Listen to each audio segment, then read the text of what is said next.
کبھی پاؤں پھسل جائے گا، کبھی غلطی ہو گئی، کبھی غلط ماحول میں رہے، اس کے اثرات جو ہیں پڑ گئے اور کوئی غلط کام آپ سے بھی سرزد ہو گئی، کبھی اندر سے نفس امارہ کا کوئی ابال آیا، طوفان آیا اور آپ کی خودی جو ہے ہولڈ نہیں کر سکی اپنے آپ کو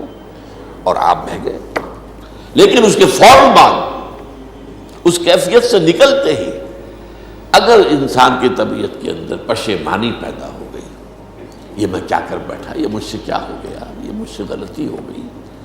اور فوراً اللہ کی طرف رجوع کرے اور استغفار کرے، اللہ معاف کر دیتا ہے۔ لاکھوں بار کرو اور معافی، اللہ تعالیٰ کی معافی کا دروازہ کھلا ہے۔ یہ درگاہ ماں درگاہ نومیدی نیست،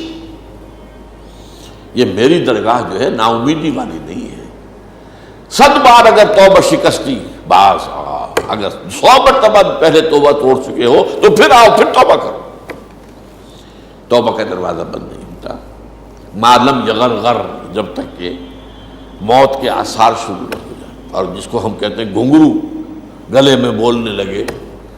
اس وقت تک توبہ کا دروازہ نہیں